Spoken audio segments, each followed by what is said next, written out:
नज़री प्रोग्राम एक दफ़ो ॿीहर तव्हांखे भलीकार। हुकूमत पारां पेट्रोल खां पोइ हाणे बिजली जे अघनि जी क़ीमतुनि में बि इज़ाफ़ो कयो वियो आहे। हुकूमत पारां ₹1.95 फ़ी यूनिट मुहंगी कंदे गुज़िरियल ॾींहुं वफ़ाक़ी वज़ीर उमर अयूबी इहा दावा कई आहे त अगरि गुज़िरियल हुकूमतुनि जी पॉलिसियुनि खे जारी रखूं हा त हिन वक़्तु ₹9 फ़ी यूनिट वधायूं हा, पर के असां जेके मौजूदा हालतूं आहिनि उनखे मद्देनज़र रखी सिर्फ़ु ₹1.95 मुहंगी कई आहे। वफ़ाक़ी वज़ीर मूजिबि हीअ का महांगाई आहे, मुल्क में का महंगाई आहे। ताकि 2.5 साल थी विया आहिनि हुकूमत खे, उनजे बावजूदि महांगाई जी ज़िम्मेवार गुज़िरियल हुकूमतूं आहिनि। हाणे हिकु तरफ़ महांगाई जो तूफ़ान आहे, मैशत जो बेड़ो ॿुॾियल आहे। इन तमामु तर सूरत हाल में अवाम हिन खे कीअं मुंहुं ॾींदी, अॼु प्रोग्राम में इन ते ई ॻाल्हाईंदासीं। हिन वक़्तु असांखे प्रोग्राम में जॉइन कयो आहे मुल्क जे नाले वारे सनतकार मुआशी माहिर जनाब मिर्ज़ा इश्तियाक बेग साहब। मिर्ज़ा साहब, प्रोग्राम में खुश आमदीद। थैंक यू असद साहब। अच्छा मिर्ज़ा साहब, उमर अयूब साहब तो कह रहे हैं कि अगर हम नून लीग की पॉलिसीज़ को जारी रखते तो आज हमें ₹9 फ़ी यूनिट महंगा करना पड़ता। आप नून लीग सिंध के बिज़नेस फोरम के सदर भी हैं, मुआशी मामलात भी देखते हैं, कैसे देख रहे हैं? वो तो कह रहे हैं कि महंगाई की ज़िम्मेवार भी नून लीग की हुकूमत है। देखिए, किसी भी हुकूमत को मैं आपको एक मिसाल देना चाहता हूँ कि जब भी चाहे वो पीपल्स पार्टी की हुकूमत आई है या नून की हुकूमत आई है, 2-2.5 साल बड़े इम्पॉर्टेंट होते हैं, क्योंकि इस पीरियड में आप अपने बड़े प्रोजेक्ट्स को लॉन्च करते हैं और आखिरी के 2 साल के अंदर आप उसके इनाग्रेशन करते हैं ताकि लोगों को ये पता लगे कि आपने ये प्रोजेक्ट्स जो हैं वो कंप्लीट किए हैं। अफसोस का मकाम ये है कि पीटीआई की हुकूमत ने 2.5 साल ज़ाया कर दिए, किसी एक मंसूबे का या प्रोजेक्ट का जो है कोई इन्होंने फाउंडेशन नहीं रखी। और मुझे समझ में नहीं आ रहा कि जब 1-1.5 साल बाद इलेक्शन करीब आएंगे तो ये लोगों को क्या दिखाएंगे कि हम किस चीज़ का इनाग्रेशन कर रहे हैं। दूसरी तरफ क्या है कि असद उमर साहब कई दिनों से टेलीविज़न पे आके ये कह रहे हैं कि मईशी हालात हमारे पाकिस्तान के बहुत अच्छे हो गए हैं और हमारे ज़खायर अच्छे हो गए हैं, एक्सपोर्टें हमारी बढ़ गई हैं जी। अगर ये तमाम चीज़ें सही हैं तो ये रिफ्लेक्ट होनी चाहिए कि लोगों की मियार ज़िंदगी के अंदर बेहतरी कुछ आए। ये आप देख रहे हैं कि कोई बेहतरी नहीं आ रही है, महंगाई बढ़ रही है। और हाल ही में जो बिजली के कीमत में जो प्राइस किया है जी। मैं federation of Pakistan and chamber of commerce का वाइस प्रेसिडेंट रह चुका हूं और मईशत को समझता हूं। पूरे रीजन में हमारी इलेक्ट्रिसिटी जो है वो सबसे एक्सपेंसिव है और इंटरनेशनल मार्केट के अंदर इस वक्त फर्नेस ऑयल के प्राइसेस नीचे आए हैं और हम वाहिद कंट्री है रीजन में जहां पे हम इलेक्ट्रिसिटी के प्राइस अपने बढ़ा रहे हैं। और अब ये प्राइसेस इतनी ऊंची जगह पे पहुंच गए हैं कि गरीब आदमी के लिए नहीं, मुतवस्सित तबके के लिए भी इन प्राइसेस को बर्दाश्त करना जो है वो बहुत मुश्किल हो रहा है। अच्छा इश्तियाक साहब, ये बताइए ये कीमतें जो बढ़ रही हैं इसकी बुनियादी वजह क्या है कि हुकूमत को कीमतें बढ़ानी पड़ रही हैं? ताकि वो तो ये कह रहे हैं कि अगर माजी की पॉलिसीज़ को जारी रखते तो और मजीद बढ़ाते हम, लेकिन फिर भी बढ़ा रहे हैं। देखिए, मिसमैनेजमेंट और इनकम्पिटेंस जो है ये सब प्रॉब्लम आ रही है। अच्छा। हमारे लॉसेस जो हैं वो बढ़ गए हैं, बिजली की चोरी जो है वो बढ़ गई है और अब उसके असरात जो हैं वो डाले जा रहे हैं कंज्यूमर के ऊपर। अच्छा। तो इसका कोई ताल्लुक नहीं है इस चीज़ से कि नून से या पीपीपी की हुकूमत से, किसी से नहीं है। ये आपने देखा है कि इस वक्त प्रॉब्लम ये आई है कि इन्होंने वक्त के ऊपर जो है वो गैस को बाहर से इंपोर्ट नहीं किया, जिसकी वजह से क्राइसिस क्रिएट हुआ पूरी दुनिया के अंदर, पूरे पाकिस्तान के अंदर डीएसएनजी जो है वो नहीं मिली। इसके अंदर हमारे प्राइसेस बढ़ गए। आखिर में अच्छा इश्तियाक साहब, आप ये कह रहे हैं कि ये फ़कत मिसमैनेजमेंट के लिए मिसमैनेजमेंट हो रही है, हुकूमत मैनेज सही नहीं कर रही है, इसलिए कीमतें बढ़ रही हैं। यहाँ जो IMF के पास जो शराइत हैं उनका भी सबब है कि इनको कीमतें और दीगर मामलात की वजह से बिजली की कीमतों में भी इजाफा करना पड़ रहा है। देखिए, अभी जो मेरे समझ में आ रहा है, जो प्राइस बढ़े हैं, वक्त पे इन्हें कतर से LPG जो है वो इंपोर्ट करनी चाहिए थी और वो इन्होंने नहीं की और बाद में जैसे आपने देखा है कि उसके क्राइसिस क्रिएट हुए और फिर हमें जो प्राइस मिले हैं वो बहुत ज़्यादा महंगे मिले हैं। क्योंकि लोगों ने क्या किया था कि विंटर से पहले बुकिंग करवा ली थी, उस वक्त प्राइस उनको अच्छे मिले थे। हम जब बिल्कुल मिडिल ऑफ द हम विंटर में थे, हम उसको लेने गए जिसकी वजह से वो महंगी भी मिली और ये हुई है। IMF ने जब हमें कर्जा दिया था, $6 अरब का कर्जा जो था वो अप्रूव हुआ था और $2 बिलियन पर महीने उन्होंने हम डिसबर्स करने थे और इनकी जितनी भी शराइत थी वो हम तमाम तकरीबन मान चुके हैं, मतलब ये। अच्छा। और इस वक्त हमारे ज़खायर बड़े अच्छे बेटर हैं। हमें अगर हम इस वक्त उनकी शर्तें नहीं भी माने तो आखिरी ट्रेंड जो है अगर $2 बिलियन की नहीं भी होती है, इस बार हमें 4 से 5 बिलियन डॉलर जो हैं वो रिमिटेंसेस के अंदर ज्यादा मिले हैं। लोगों ने रिमिटेंसेस बाहर से भेजी हैं, अच्छा। जिसका कोई पीटीआई को क्रेडिट नहीं जाता। इसी तरह 5 से 6 बिलियन डॉलर हमने आईएमएफ, वर्ल्ड बैंक और G20 को पे नहीं किए, क्योंकि कोविड की वजह से उन्होंने पाकिस्तान को ये कही कि आपने जो कर्जे हैं उसको हमने डेफर्ड कर देते हैं। मगर इन दोनों चीजों का फायदा जो है वो ग्रास रूट के ऊपर नहीं हुआ, पब्लिक को नहीं हुआ, और ये चीजें बढ़ा दी गई हैं। और अब इसके एक्सक्यूजेस जो हैं दिए जा रहे हैं कि ये नून की हुकूमत की वजह से हुआ है या आईएमएफ की वजह से ये प्राइसेस बढ़ रहे हैं। जी अच्छा, इश्ताक बेग साहब, जैसे आपने फरमाया कि पूरे इस एशिया के खित्ते में सबसे महंगी जो बिजली है वो हम खरीद रहे हैं और हम इस्तेमाल कर रहे हैं। हम देख रहे हैं कि खुर्द-ओ-नोश की जो अशिया हैं वो भी इस खित्ते में सबसे महंगी जो है वो पाकिस्तान में है, और अब हम बर्दाश्त कर रहे हैं इतनी जो हुकूमत की पॉलिसीज़ के बाद जो महंगाई बढ़ रही है। कैसे देख रहे हैं कि अब ये जो कीमतें बढ़ी हैं, बिजली की कीमत बढ़ रही है, पेट्रोल की कीमत बढ़ रही है, तो आने वाले दिनों में महंगाई किस हद तक बढ़ सकती है? देखिए, पेट्रोल का जैसे मैंने आपको बतलाया जी कि इस वक्त इंटरनेशनल मार्केट में उनकी कीमतों में कमी आई है। बिल्कुल सही। तो कोई मेरे समझ में नहीं आ रहा कि किस तरीके से आप इस वक्त पेट्रोल के प्राइसेस को बढ़ा सकते हैं। दूसरी बात, जैसे मैंने आपको अभी ये कही है कि रीजन में सबसे एक्सपेंसिव जो एनर्जी है वो हमारी है, इलेक्ट्रिसिटी जो है जी, क्योंकि ये मैनेज नहीं हो रही हैं चीजें। अब देखिए, पाकिस्तान एक कंट्री था जो एग्रीकल्चर कंट्री था, चाहे नून की हुकूमत थी या पीपी की थी, हम खुद कफील थे शुगर में भी, वीट में भी, राइस में भी, तमाम चीजों में। और ये आपने इस वक्त देखा कि हम शुगर भी बाहर से इंपोर्ट कर रहे हैं, हम वीट भी बाहर से इंपोर्ट कर रहे हैं।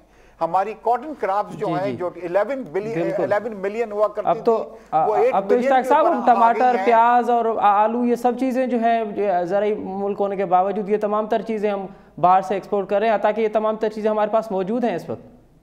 बिल्कुल जी, बिल्कुल जी, यही जैसे मैंने आपको अभी कहा कि इट इज़ वेरी सरप्राइजिंग कि हर वो चीज़ जिसमें हम खुद कफील थे, अब वो चीज़ हमें इंपोर्ट करनी पड़ रही है। क्योंकि इन्होंने क्या किया कि चीनी के बारे में, शुगर के बारे में इन्होंने उसको एक्सपोर्ट कर दिया, ताकि उसके ऊपर जो है आपको इन्होंने अरबों रुपए जो थे वो सब्सिडी जो थी वो ली इन्होंने, और उसके बाद फिर हमें बाहर से उससे महंगी चीनी जो है इंपोर्ट करनी पड़ी।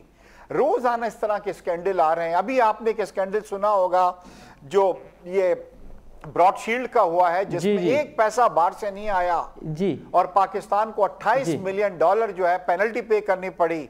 रेकोटेक के अंदर हमें 6 बिलियन डॉलर का जो है हमें पाकिस्तान के ऊपर फाइन हुआ है। और अब हमारी पोजीशन ये आ गई है कि पाकिस्तान एम्बेसी के अकाउंट को फ्रीज किया जा रहा है जी। हमारा जो न्यूयॉर्क में अंदर होटल है उसके ऊपर चार्ज लगाया जा रहा है।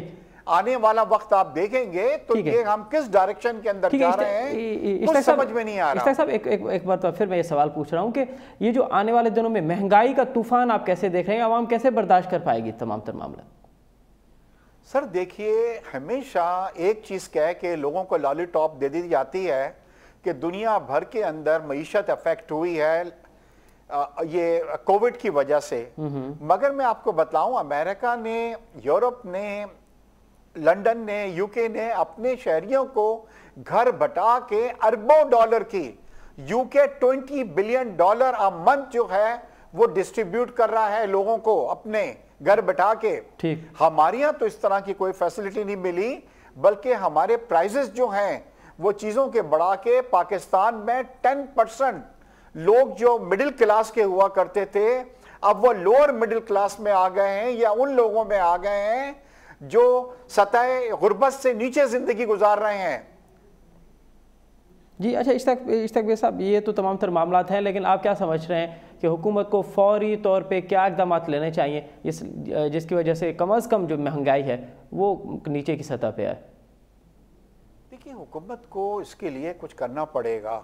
हुकूमत के वज़रा सुबह से शाम तक आके अपोजिशन जो है उसको टारगेट बनाते रहते हैं, नए नए ख्वाब दिखाते रहते हैं कि 100 बिलियन डॉलर ट्रेस हो गए हैं बाहर से, उनको हम मंगवा रहे हैं। $200 बिलियन ट्रेस हो गए हैं अपोजिशन के, उनको मिला रहे हैं। अगर आप काम नहीं करेंगे, देखिए 5.8% जीडीपी थी जब नून की हुकूमत को घर भेजा गया था जी, और ये तमाम प्राइसेस, चाहे वो शुगर के ले लें, व्हीट के ले लें, किसी और के भी ले लें, आधे आधे पे थे। इसमें 100% जो है आपने उसके अंदर इजाफा किया है। गाड़ियां हमारी महंगी हो गई हैं, जो गाड़ियां जो थी पहले लोगों की दस्तरस के अंदर थी, मोटरसाइकिलें हमारी महंगी हो गई हैं। हर चीज आपने महंगी कर दी है कि जो एक गरीब नहीं, अब एक मुतवस्सित तबके का आदमी भी अफोर्ड नहीं कर सकता उसको। बिल्कुल, अब जो महंगाई है वो गरीब के बस की बात नहीं, बल्कि मिडिल क्लास भी उसे अफोर्ड नहीं कर सकता। बहुत शुक्रिया मिर्ज़ा इश्ताक बेग साहब हमें वक्त देने के लिए। नाज़रीन, नालियार सनतकार मुआशी माहिर मिर्ज़ा इश्ताक बेग जो जो ॿुधो चयो त महंगाई आहे उहा हाणे गरीब आवाम खां त वसी ॻाल्हि खां वधी वई आहे, बल्कि हाणे हिकु मिडिल क्लास आहे, हिकु वाइट कॉलर माण्हू आहे, उन खां बि इहा महांगाई हाणे बर्दाश्त नथी थिए। हिते प्रोग्राम जो वक़्तु पंहिंजी पुॼाणी ते पहुचे थो। असद मुमताज़ रेड खे ॾींदा इजाज़त। अला भाई।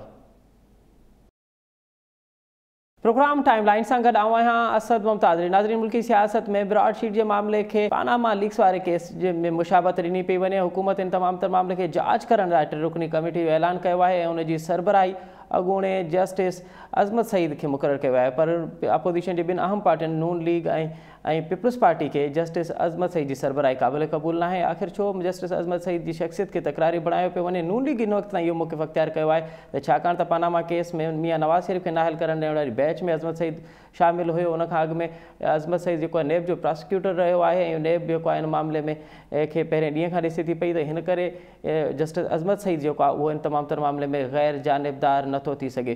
पीपल्स पार्टी के इन हवाले सां कहिड़ा ख़दशा आहिनि? अॼु के प्रोग्राम में इन ते ॻाल्हाईंदासीं ऐं गॾोगॾु ॻाल्हाईंदासीं त आख़िर छो शेख रशीद साहिब इहो बार बार चए थो पियो त ब्रॉडशीट जेको आहे उहो पानामा 2 साबित थींदो। जेकॾहिं ब्रॉडशीट पानामा 2 साबित थींदो त उनजा मुल्की सियासत ते कहिड़ा असर थींदा? अॼु के प्रोग्राम में इन्हनि अहम मौज़ुअनि ते ॻाल्हाइबो। हिन वक़्तु असांखे प्रोग्राम में जॉइन कयो आहे सादिया जावेद साहिबा, पाण पीपल्स पार्टी सिंध असेंबली जी मेंबर आहिनि। उन सां गॾोगॾु मोहम्मद इब्राहिम, पाण PTI जा MNA आहिनि ऐं मुल्तान मां उन्हनि यूसुफ रज़ा गिलानी खे 2018 जी इलेक्शन में हारायो। उन सां गॾोगॾु हूंदो मियां ताहिर, पाण तज्ज़िया निगार आहिनि, कॉलमिस्ट आहिनि। इब्राहिम साहब, आपसे प्रोग्राम का आगाज़ करते हैं कि इस तमाम तर मामले को एक तो हुकूमत जांच कर रही है, आखिर क्यों शेख रशीद साहब ये बार बार कह रहे हैं कि ये जो ब्रॉडशीट का मामला है ये पानामा 2 साबित होगा? देखें, उनके पास यकीनन कोई ऐसी इंफॉर्मेशन होंगी जिसमें कि वो सारी ट्रांजैक्शंस, और वो जो ब्रॉडशीट का जो मालिक है उसने कहा था कि जी आपको मेरे से तो पूछने की ज़रूरत ही नहीं है, आप ऐसा करें कि जो है उसके जो जज ने जो फैसला लिखा है उसको खोल के आप देख लें, उसमें सब लोगों के नाम, हर चीज़ उसमें आ जाती है और उसमें हर चीज़ क्लियर हो जाएगी जो है कि कौन कौन इसमें मुलव्वस था और किसने क्या क्या कुछ किया है।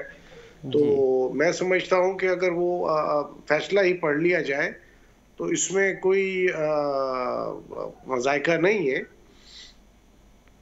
अच्छा इब्राहिम साहब, लेकिन ये मामला जो है ब्रॉडशीट वाला मामला, ये तो 2000 से चल रहा है, तकरीबन 20 साल हुए हैं। अब तक इसको जो इसको जिम्मेदारी दी गई थी, जो मामला इसमें तय किए गए थे, अब तक वो किसी भी सूरत में कामयाब नहीं हो पाया। हालांकि हमने देखा है कि पाकिस्तान की आवाम के 3 अरब रुपए तो ज़ाया हो चुके हैं इस मामले में। देखिए, ये क्योंकि पुराने उसका टेन्योर्स का ये इशू है, मुशर्रफ साहब से लेके और उसमें आगे तक ये नवाज शरीफ साहब तक हैं। अब जिन लोगों के खिलाफ वो इशू था वो खुद गवर्नमेंट में थे, तो कैसे उसको चलने देते? जैसे वो अपना पहले 2013 में जो कुछ हुआ वो आपने देखा, $60 मिलियन का इशू बना स्विस बैंक्स के साथ। तो गवर्नमेंट में ये थे, इन्होंने नहीं खत लिखा, वो टाइम बार्ड हो गया, बाद में वो मनी इन्होंने विथड्रॉ कर ली वहाँ से। तो ये पाकिस्तान में as a third world country ये मुश्किलात तो हैं कि वहाँ पर जो है वो हमारे वो एक मिसाल है यहाँ पे, with all due respect to Arains, वो कहते हैं सही जले दे सराइकी में कहते हैं सही जले दे अराई वह चोर थे वह साईं। तो हमारे मकसद मुल्क में यही है कि लूट खसूट भी वही करते हैं और फिर वो हुक्मरान भी वही होते हैं। आप ये कह रहे हैं कि चोर भी जज और चोरी भी वही करे और जज भी वही बने?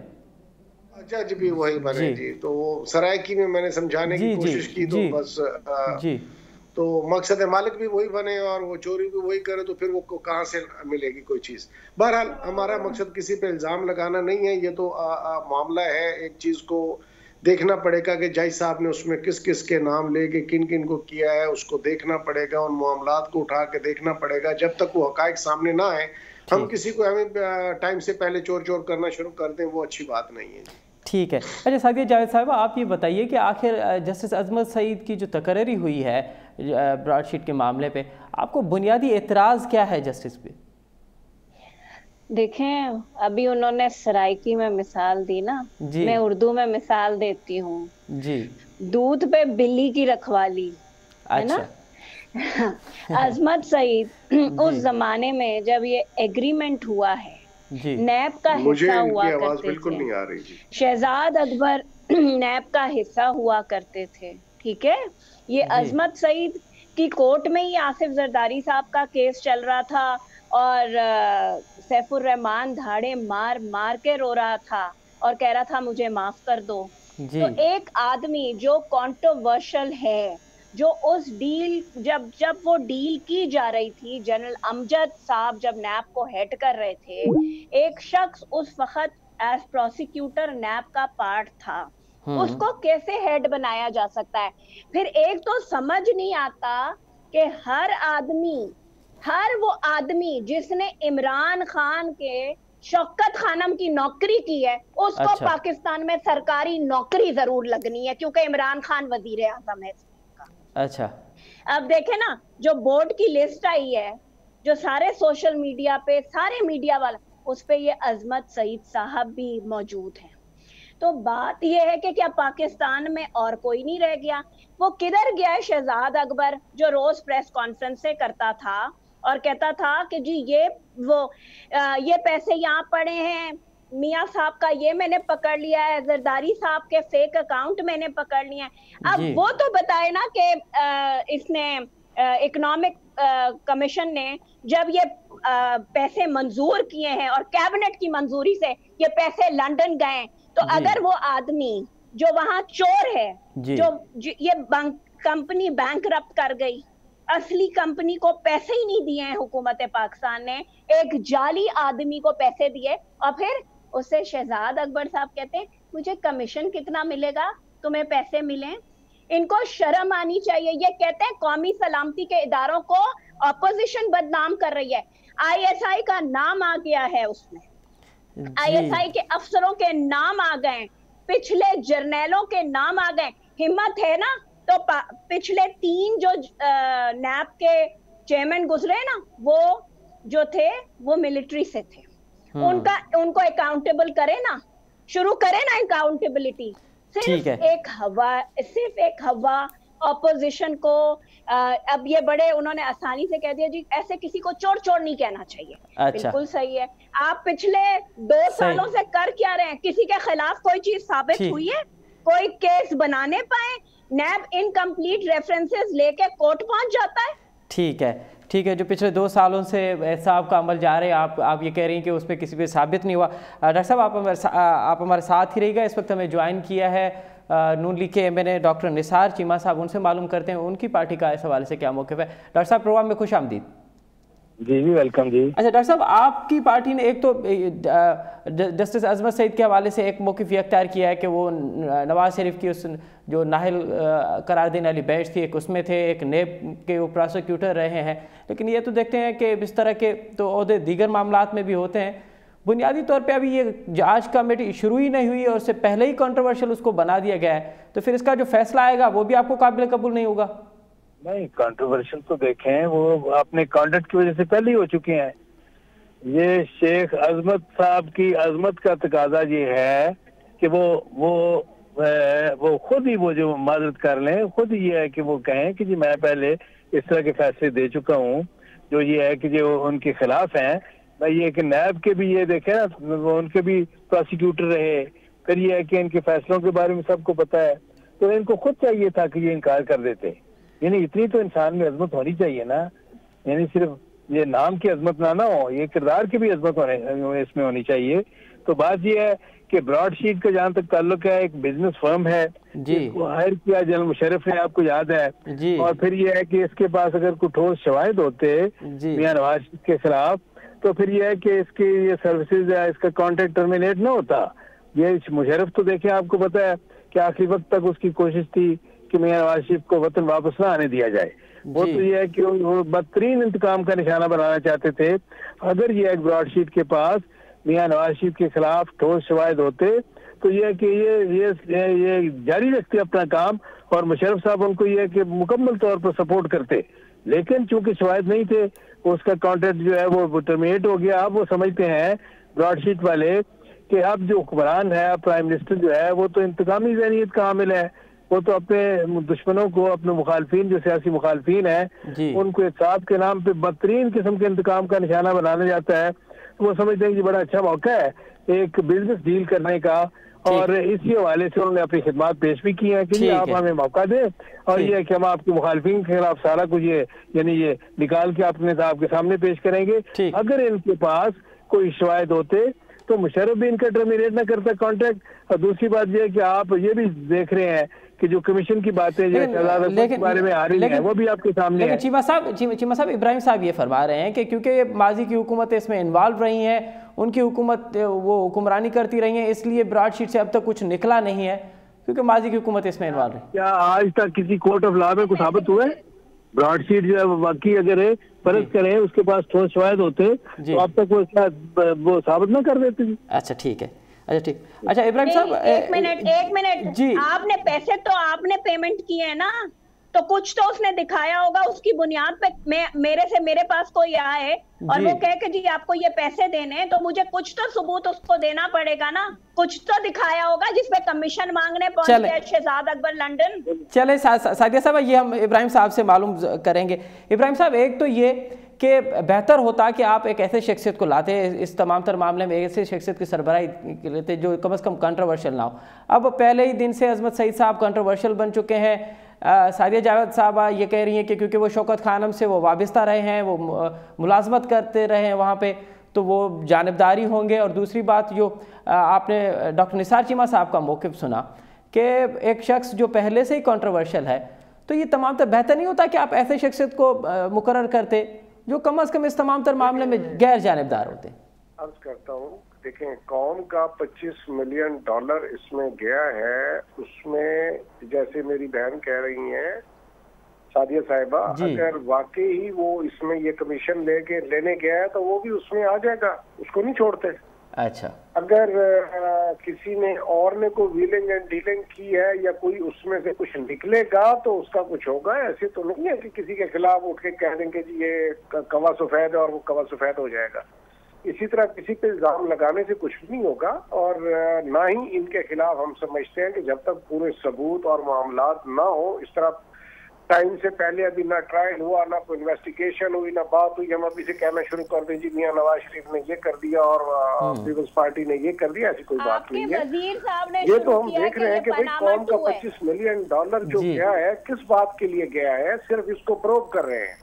अब हर किसी की अपनी अपनी उसमें तशरीह है, कोई किसी तरफ लेके जा रहा है, कोई किसी तरफ लेके जा रहा है। इब्राहिम साहब ये जो जांच कमेटी बनी है उसकी जो सरबराही है वो अब तक कंट्रोवर्शियल बन चुकी है।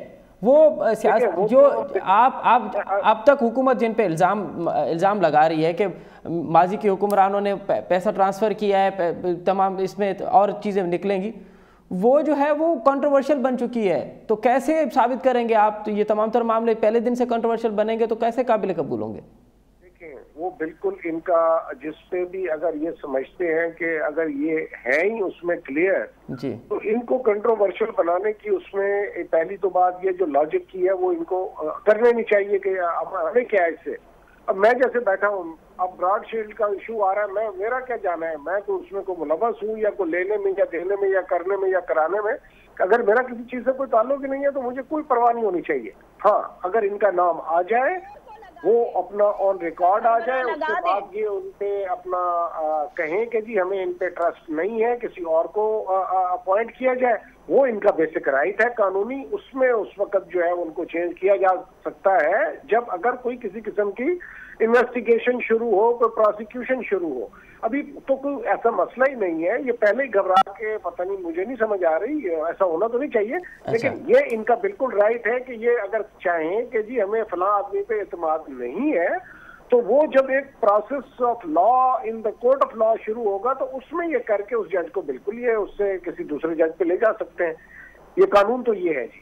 अच्छा, लेकिन सादिया जावेद साहबा ने ये भी एक सवाल उठाया था कि 2.5 साल से ये हुकूमत एहतसाब का नारा तो लगा रही है और इससे पहले ये आई भी इसी नारे से, लेकिन अभी तक इन्होंने कुछ हासिल नहीं कर पाए, कोई चीज़ आपने साबित नहीं कर पाए कि कहाँ बदअमनी हुई है, कहाँ लूटमार हुई है। फ़कत स्पीचेस हो रही हैं, प्रेस कॉन्फ्रेंसेस हो रही हैं और निकल कुछ नहीं रहा।